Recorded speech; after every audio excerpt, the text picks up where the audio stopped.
So, Nikki, what are we talking about today? Well, we've been teasing you about this topic for months and months, but we're finally going to get into our print on demand series. And there's so much to cover that we're going to break it up into several episodes. hmm But before we dive into today's topic, Laura, I know you've been working hard for the past several months on an exciting project that you just launched. I have. For anyone who is interested in making art on their iPad, I've just launched a new Skillshare course called Mindful Mandalas in Procreate. There's something just so therapeutic about creating symmetrical designs, and the iPad and Procreate have made that so incredibly easy. I know Procreate is amazing the way it's like having an entire art studio, hell, Mhm. an entire art supply store on your iPad. And you don't even have to clean your brushes when you're done. Exactly. Yes, so this class is perfect for all levels, including absolute beginners. I take you step by step through the whole mandala making process. So, from creating the inked outline using the radial symmetry tool to creating layers of gorgeous color, texture, and depth. We cover things like how you can recolor your artwork in seconds. And I even added some really cool freebies like downloadable mandala frameworks, a custom color palette, and a mandala shape worksheet. I also show you how to create an animated GIF file from your artwork. Wait, an animated GIF or an animated GIF? It's animated GIF file. And I know this because I looked it up before I hit record on my class. And the guy who invented them calls them GIFs. Okay, I know that the guy who invented him calls it that, but I still think it's wrong. I mean, the G in that word stands for graphical, not giraffical. So I don't care if he created it, he's wrong. Okay, maybe that's the case, but I'm going to use GIF because that's what he said, and it's just going to be a little potato patata, okay? Fine, be that way. All right. So I haven't done mandalas before, but I also use Procreate, and I know that I don't use half of the features that it offers. But I just watched your new class, and you give a great intro to some of the tools that I didn't even know existed. hmm And didn't you also give some tips about using some of the new features in the latest version of Procreate? I did. The new version of Procreate 5.2 has some really cool features, and I cover things like the new brush stabilization tools and the brand new color palette functionality, where you can do some really cool things like even name your colors. And that always reminds me, Nikki, of people who have the job of naming nail polish colors. I mean, how cool is that? That is a cool job. How do we sign up for that one, or naming paint swatches or Or naming ice cream flavors, right? Oh yeah. Oh, well, mine would all be named after bourbon. Anyway, back on topic. Yeah, the new version of Procreate really sounds amazing. And if you use our link to Laura's Mindful Mandalas in Procreate class in the show notes, you'll get a free Skillshare trial. Now back to today's topic. Right, back to today's topic. We've talked about print on demand a few times in the past, but I don't think all of our listeners might be familiar with print on demand, also known as POD. So, Nikki, can you give us a definition of what print on demand actually is? Absolutely. So basically, there are two options for printing: the traditional, more analog type printers and digital printing. hmm Traditional printers do things like offset or lithography printing for art prints, screen printing on t-shirts or whatever other products you want your art printed on. hmm And you typically have to do large quantities of each item, and there's usually quite a hefty setup fee. Right. But in this digital age, it's become a lot easier to simply print direct to garment on a t-shirt or to make giclée or inkjet prints for art prints. So there's a lot of companies that have started offering these services combined with shipping the products either to you or directly to your customer. hmm They can basically do one or many products at a time with no crazy setup fees. Right. I know when you screen print something, for example, you have to pay for the screens to be created and burned. Right. And for larger items, that can be really cost prohibitive if you don't know if you're going to sell 500 of them. And the last thing you want are 500 t-shirts sitting around in your garage that you can't sell. Especially if you don't have a garage. Like me. Yeah, that means they would be sitting in my living room. Or if you live in a school bus, which is a tease for a future episode. Which is going to be really fun to talk about. But let's dig into the different types of print-on-demand services available and why artists might want to consider them.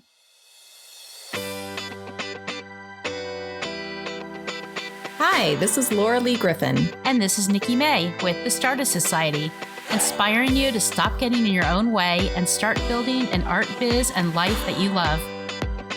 We are artists who believe strongly in the power of community, accountability, following your intuition, taking small, actionable steps, and breaking down the barriers of fear and procrastination that keep you stuck. Follow along with us on our creative business journey as we encourage you on yours. So we asked our Startist Society Facebook group what questions they had about print on demand, and a lot of people want to know which sites are the safest to use, which are the most trusted. Well, there are quite a few different types of POD services available, and it's important to understand the differences between them. So why don't we just start there? Okay, so probably everyone is familiar with the photo printing services like Shutterfly or a Snapfish, which one could argue is really how print on demand began, right? Right. And it started as just a way for individuals to be able to print their personal photos on products. For example, when my sister had her first kid in 2001, I put photos of him on a mouse pad and mugs for our parents, and we made a calendar of photos of her kids for several years in a row. Yeah, I just finished working on a friend's wedding album book on Shutterfly, but I also got sucked into their little free add-ons, which, by the way, are not really free because they charge ridiculous shipping and handling to recoup their costs. But they have things like Christmas ornaments and coasters and keychains and all kinds of things like that. Yeah, so that's a great kind of service for one-off or personal gifts, but they're not inexpensive. Oh, for sure. I definitely would not order portfolio books, for example, from Shutterfly because it would be crazy expensive. So for artists, we're going to recommend some different options. Yeah, so the next category is online printers like Vistaprint, Moo, and Sticker Mule that are more for business marketing materials like business cards, postcards, labels, and stickers that have smaller print runs than traditional printers. Yes, we both have personally used Moo for business cards and greeting cards because their quality is awesome and they let you upload multiple designs in a single order instead of ordering like 50 of the same thing. Yeah, I love Moo for those reasons, but they're really a bit more expensive than, say, Vistaprint. So actually, I use Vistaprint when I don't need the variety of different images. And we both have mentioned in past episodes that we've used Sticker Mule for stickers for our artwork, but they also offer things like packing tape, envelopes, acrylic pins, and some other things like that. Yeah, and I've tried all those products when they've offered them for their weekly specials. Of course you have. Yeah. Anyway, these printers are great for more businessy stuff, but we know that you're here for the art. So what's next, Laura? All right, the next big category is the public marketplace print-on-demand sites. So that would encompass sites like Society6, Redbubble, Spoonflower, which was recently purchased by Shutterfly, or Fine Art America, where your artwork is basically marketed and sold on a searchable site with other artists' work. and it's put on a variety of products. Everything from t-shirts to fabric yardage to even bath curtains. Right. And by the way, I know a lot of artists are really nervous about what it means with the Shutterfly takeover of Spoonflower that was recently announced. Right. Will it still be a cool artist-driven indie shop, or will it turn into something huge and commercial with smaller commissions for the artists? I know some artists make a substantial portion of their income there, which can be kind of scary. I can see how people who rely on Spoonflower for a big portion of their income might be worried about that. But for Uh-huh. me, I've had a small Spoonflower shop for a few years, and I'm really not that concerned about that. Mhm. It's the same thing people worry about every time a smaller company is acquired by a larger one. And I personally have a lot of other things I have to worry about, like where I left my bourbon. Yeah, I think it just speaks, though, to the importance of not having all of your eggs in one basket. For sure. So the way you earn money on these sites is that you essentially have a licensing relationship with them. For example, Society 6 and Spoonflower both pay artists a 10% commission on sales, and Redbubble pays 20% on sales for most products.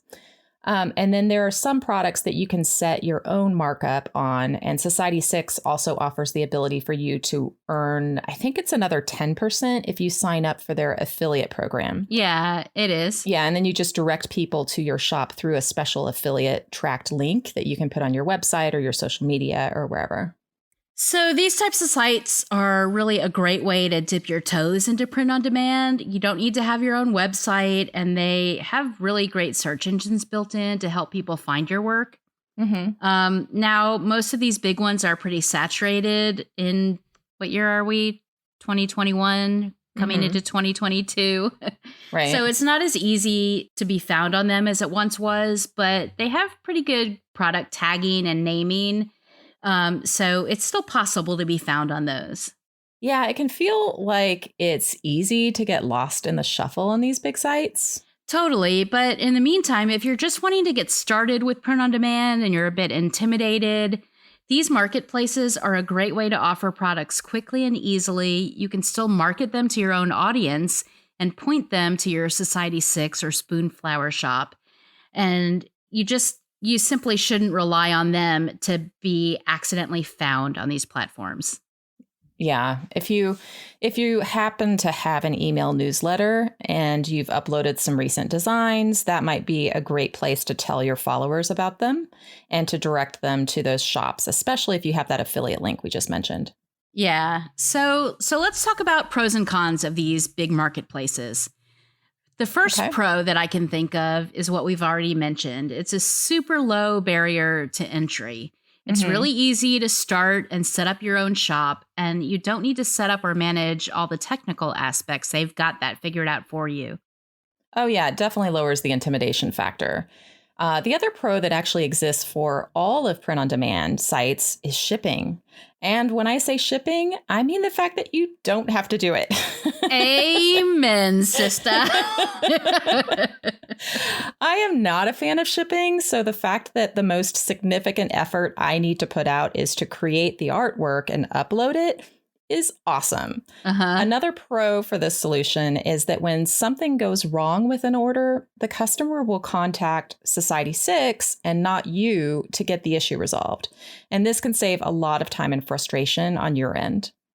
For sure. So a con for the public marketplaces like Society 6 is that you mostly don't get to set your own prices and choose your profit level. They set the prices for you and you get a small percentage. And also, you can't control when sales are offered. They could offer a 30% discount on your products, for example, and you won't have a say in the matter. Though it could be an opportunity for you to order some of your own stock to sell locally, especially if they're having a free worldwide shipping sale. Yeah, definitely. One more con is that even if you've sent someone to your shop on one of these marketplaces, it's so easy for them to go to see your product, but then they can easily click on other people's products and never find their way back to you. So you may just drive sales for someone else. True. Absolutely true. Yeah, so any artist can basically start selling their products on these types of public marketplaces, but there are some other marketplaces that are more curated.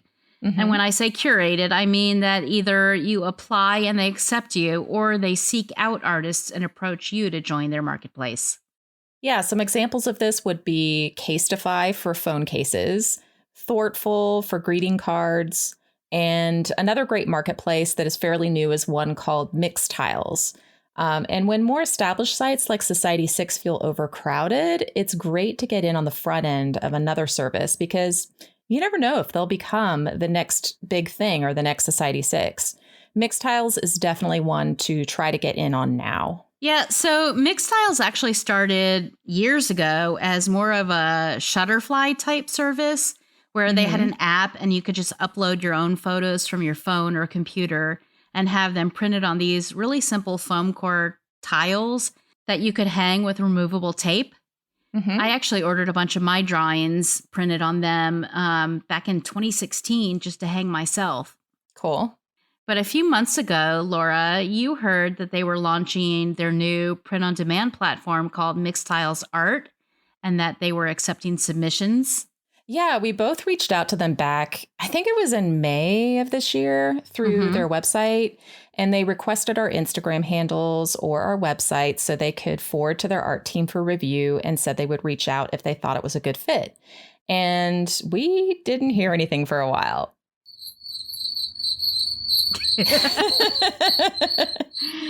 But then in September, I got an email with a subject line invitation to join Mixtiles Art. Fast forward a few weeks, and I am now a licensed artist on Mixtiles Art, where you can currently find all my state flower and insect drawings, and they're available as framed prints.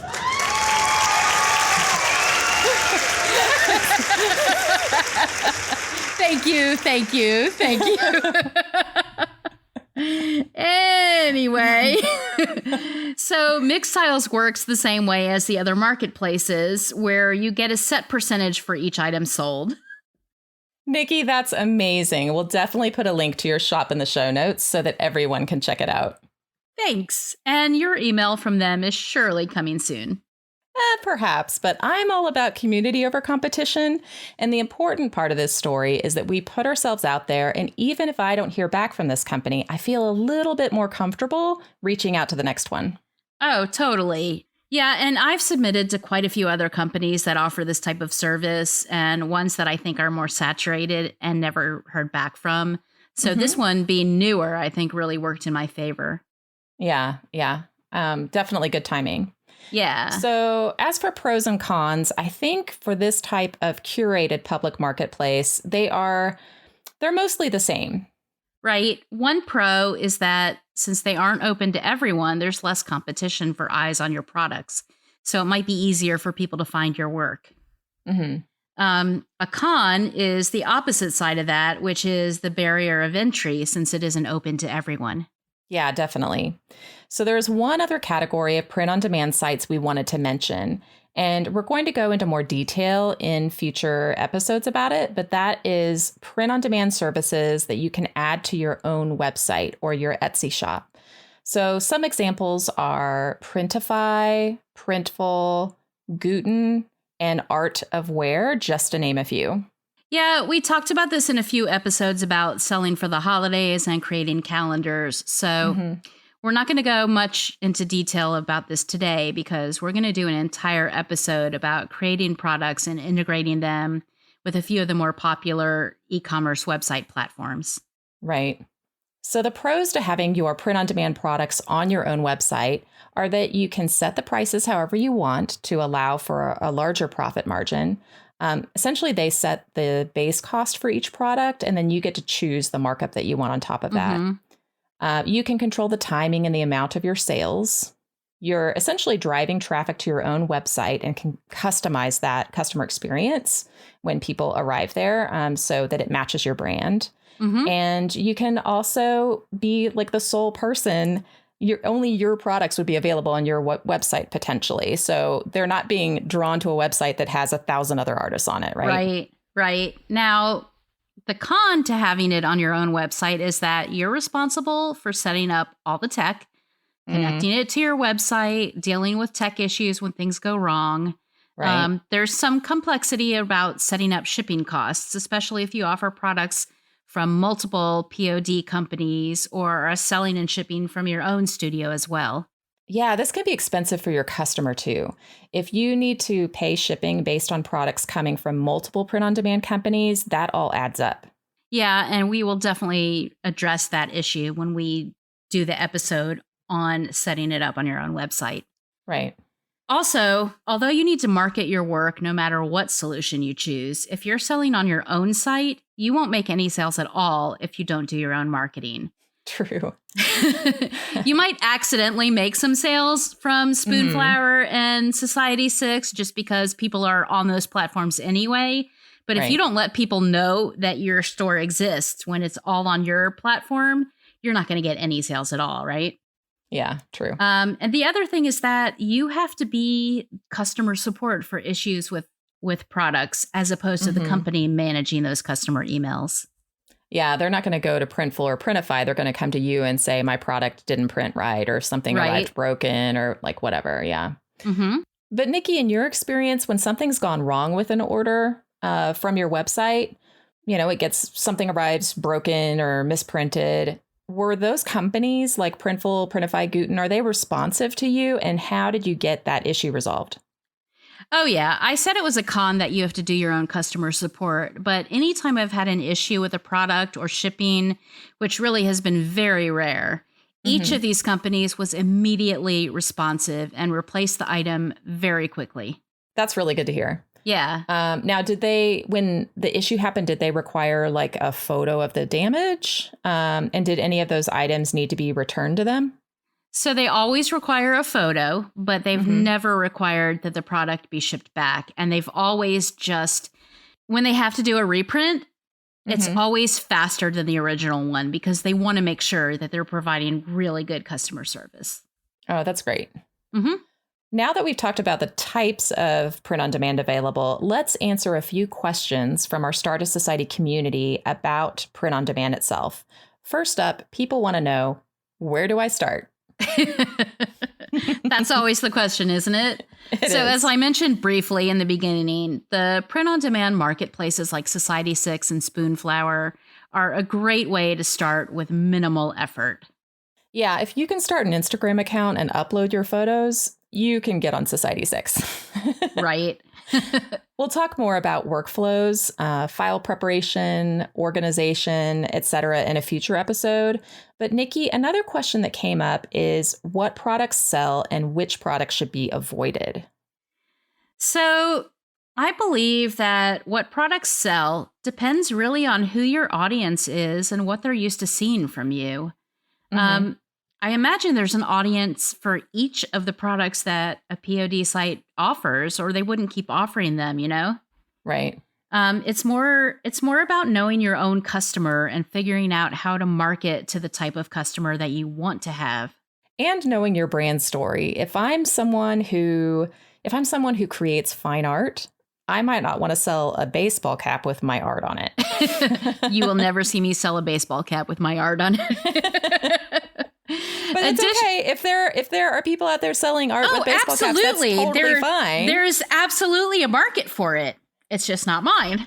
Yeah. Additionally, you need to do some research and experimentation on your own. For example, pretty much all the print on demand sites offer a variety of mugs, Hmm. but there are different sizes and shapes, and one might appeal to you or your customers more than another, right? Yeah. So, Laura, another question we keep hearing from our community is if you're trying to license your art, should you avoid making it available on print on demand products? I think in general, the answer is it mostly doesn't matter. There are plenty of artists that get found by companies that want to license their work through POD sites like Society 6. They Mm-hmm. may just ask you to take that artwork off of the platform, or they may ask you to design new art to their specifications. I Right. think the one exception to this might be if you're wanting to design for the quilting cotton fabric world and you have a really strong collection that you want to pitch to fabric companies. I would suggest holding those back from the public eye because if you're successful with your pitch, they generally do not want that collection to be seen before the launch of the line. Those are excellent points. So to wrap it up, we've talked about pros and cons of the different types of POD platforms, but there are tons of great benefits to using print on demand in general. Yeah, I think one of the biggest factors, aside from setup costs, is actual inventory. It's basically a no-risk way to begin selling products because you have no significant overhead, no warehouse, no printing equipment or equipment maintenance, all the things, right? If POD was available at the start to many companies that have large wholesale businesses today, they might have rethought their business model. Right. Your only real investment is your time. And your talent. All right, Nikki. So what are our key takeaways from today's episode? Well, I'd say that there are definite pros and cons to using print on demand, and specifically with each type.